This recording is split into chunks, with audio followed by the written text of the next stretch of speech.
Gloria a Dios. Shalom, mis hermanos. Amén. Vamos a estar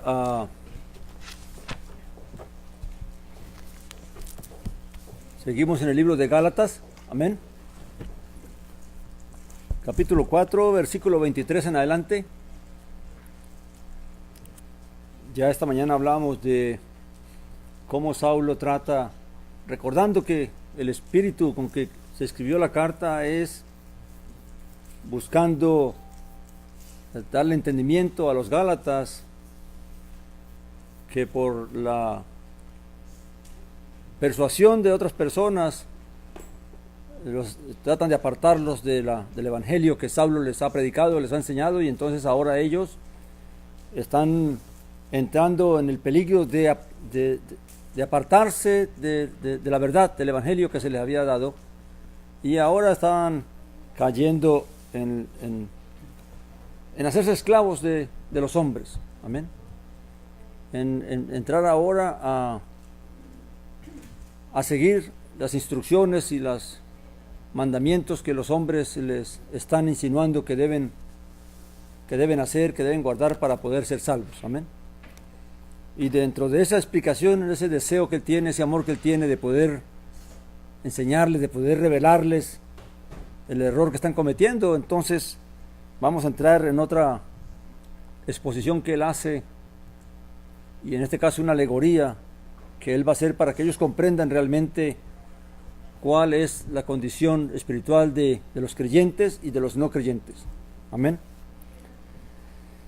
Dice el 21, Gálatas 4:21, dice: decidme los que deseáis estar bajo la ley. No ponéis atención a la ley o a la Torá. Y aquí claramente el estar bajo la Torá quiere decir, debemos recordar que estar bajo Torá significa estar en el primer pacto. Tomar por la ley como medio de salvación. Como que haciendo esto yo me voy a salvar. Amén. Recuerde que los israelitas y los judíos, antes de que viniera el Mesías, vivían bajo esa ley dada para el primer pacto. Ellos tenían que obedecer y guardar todos esos mandamientos que se dieron a través de Moisés. Amén.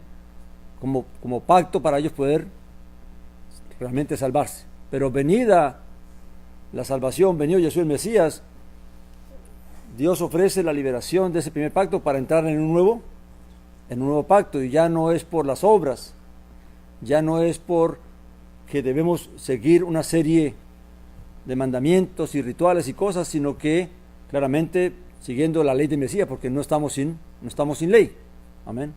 No estamos en la ley perfecta, en la ley del Mesías. Entonces, cuando él dice aquellos que deseáis estar bajo la ley, ¿qué significa? Que eran personas creyentes, sobre todo gentiles,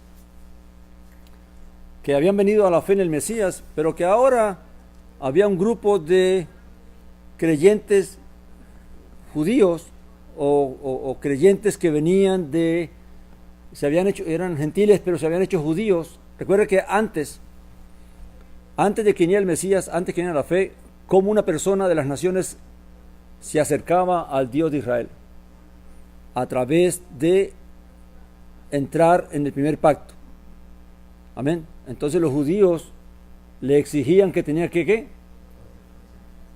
circuncidarse para que pudiera celebrar la Pascua, matar el cordero y comer del cordero pascual. Amén.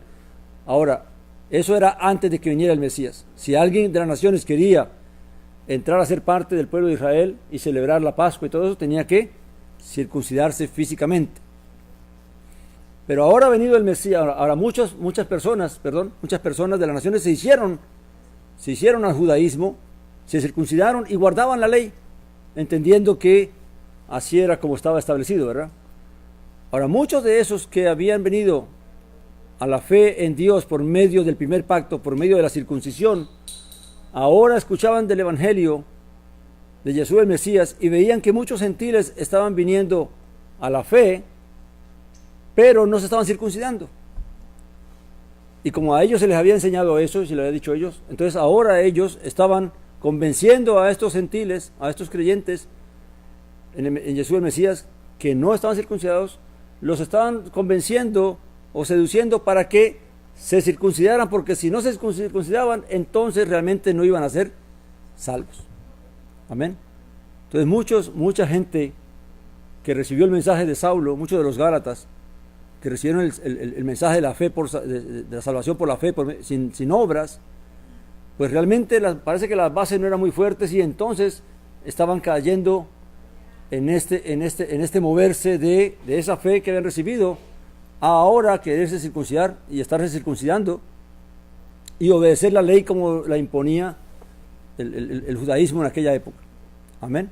Entonces Saulo le está diciendo a esos que están queriendo, tal vez todavía no se han circuncidado, pero que están a punto de hacerlo, amén, dejándose seducir por aquellos que están enseñándoles.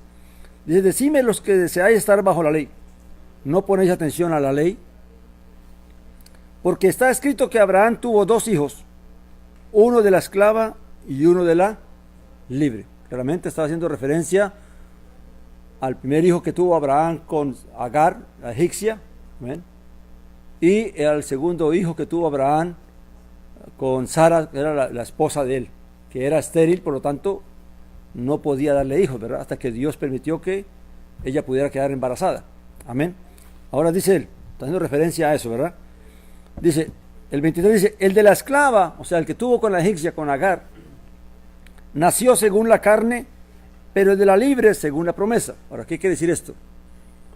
¿Cómo es que Ismael nació según la carne, pero Isaac nació según la promesa? Porque cuando Dios le dijo, cuando Abraham se quejó con Dios, amén, de que para qué le ofrecía tantas bendiciones, y al final el que iba a heredar todo lo que él había conseguido era su mayordomo, que era un siervo. No tengo hijos, entonces yo para qué quiero más bendiciones si al final el que me va a heredar es este. Y el Señor le dijo: no te va a heredar este, sino que un hijo tuyo te va a heredar. Amén. Y entonces él va y habla con Sara, pero Sara dice: pero yo no puedo darte hijos, así que no va a ser conmigo. Amén. Y se ponen a pensar entre ellos ahí, y ahí donde entra lo que es la carne. Amén. No buscaron, pues Sara pudo haber dicho: pues vuélvete y pregúntale a Dios con quién es que lo vas a tener, porque yo no puedo. Amén. Sino que ellos se pusieron a caminar ahí: no, pues será con una esclava, porque ¿con qué más? Amén. Y entonces la otra, ni corta ni perezosa, dice: no, pues ¿sabes qué? Ahí te entrego a la esclava. Porque era una costumbre de aquella época también, de que cuando una mujer no podía darle hijos a su esposo, le daba la sierva, la esclava, para que a través de ella el hijo que nacía era como si fuera de ella. Amén. Entonces, realmente, pues siguiendo esa costumbre, tal vez Sara permitió que Abraham se llegara a su sierva Agar. Pero entonces el que nació por la carne fue porque nació bajo pensamiento ¿qué? Humano. No fue que Dios dijo: ve, acuéstate con la sierva de Sara que vas a tener un hijo. No. Así, cuando son las cosas de la carne, es cuando nosotros hacemos las cosas creyendo que es lo más conveniente, creyendo que es como se debe hacer, pero no consultamos a Dios, no oramos, no preguntamos, sino que lo hacemos porque, ¿será que es así? Amén. Y cuando usted hace las cosas conforme a lo que usted cree, sin consultar con Dios, sin tener certeza de que Dios es lo que Dios te manda a hacer, pues eso es producto de la carne, de nuestros propios pensamientos, de nuestras propias ideas o creencias. Amén. Entonces, dice: el de la esclava nació según la carne, pero el de la libre según la promesa. Ahora, ¿cómo nació Isaac? Claramente después que ya habían cometido el error Abraham y Sara, y ahora había nacido Ismael. Ahora se le aparecen 3 mensajeros celestiales a Abraham, y llegan a su casa, y comen con él, y conversan con él. Y entonces le preguntan por Sara, y le dicen: no, está en la tienda. Entonces les dicen, al cabo del tiempo natural, por los que nacen los hijos, dice: Sara te dará un hijo. Y entonces yo pregunto: pero bueno, Sara es estéril. Pues para Dios no es nada imposible, ¿verdad? Y así nació entonces Abraham, confiando en Dios y creyendo en Dios, se llegó a su esposa, y su esposa, que era estéril, milagro, concibe, y entonces nace Isaac. Pero Isaac nació ¿por qué? por una promesa. Amén. No fue cuestión de invento de la carne, sino que fue una promesa. Amén. Ahora, vamos para allí. Abraham tuvo 2 hijos, Ismael, que es el primero, que es de la sierva, y Isaac, que es el de Sara, que fue por la promesa que Dios le dio, de que tendría un hijo, ¿verdad? Ahora, según la historia y según la teología y las religiones, 3 religiones vienen de Abraham, que son el judaísmo, el cristianismo, y también algunos dicen que el islam. Porque según el Corán, según el islam, el islam viene desde Ismael. Ahora, eso es mentira. Amén. De Abraham solo vienen dos revelaciones, que es Isaac, de quien nace Jacob y Esaú, de quien viene el pueblo de Israel, de quien viene el primer pacto, y luego viene ¿qué? El Mesías, que es el segundo pacto. En realidad no son 2 religiones, es la misma promesa, simplemente que unos no la entendieron, pero Dios siguió su camino. La fe en Jesús el Mesías era lo que Dios había propuesto desde que llamó a Abraham, porque a él le dijo: en tu simiente serán benditas todas las naciones de la tierra. Así que el plan de Dios fue siempre uno y ha sido siempre uno solo. Amén. De que los herederos, de que el pueblo de Israel recibiera la bendición de ser hechos hijos, adoptados como hijos. Amén. Ahora, ¿de dónde vino el Islam? Eso se dice que fue de Ismael, pero resulta que Ismael no pregonó ninguna religión, porque el Islam vino 600, 700 años después de Jesús el Mesías. Ya el catolicismo estaba regado, el cristianismo está regado por toda Arabia y por todo eso. Amén. Pero no voy a entrar a explicar acerca de eso. Simplemente que entiendo que en realidad el plan de Dios es una sola fe. Simplemente que como los judíos, que eran los que estaban llamados primero a creer, a recibir la promesa, no la recibieron, pues se quedó el judaísmo ahí en stand-by, pero el plan de Dios continuó con los creyentes en Yeshua el Mesías, que era el plan desde Abraham. Amén. Así que en realidad es una sola religión, o una sola fe, simplemente que los judíos no entraron en esa promesa, no pudieron recibir la bendición. Amén. Entonces, y aquí entonces vamos a tener ahora a Ismael. ¿A quién representa Ismael y a quién representa Isaac? Dice el 24, las cuales, o sea, Agar y Sara, dice, las cuales son alegorías porque estas representan 2 pactos. Una, Agar del monte Sinaí, engendra para esclavitud. Ahora, ¿a quién representa Agar, la esclava egipcia? Representa el primer pacto, y ese primer pacto donde se hizo en el monte Sinaí, cuando Dios liberó a Israel de la esclavitud de Egipto. Amén. Y fíjese que aunque los liberó de la esclavitud física de Egipto, el primer pacto entraron fue ¿para qué? Para esclavitud también. Ahora, ¿por qué ese pacto es para esclavitud? ¿Por qué Saulo llega a poner el pacto del Sinaí como que produce hijos para esclavitud? Porque el pacto del Sinaí, la ley, ¿qué es lo que hace la ley? Darnos conocimiento de lo que es ¿qué? Pecado.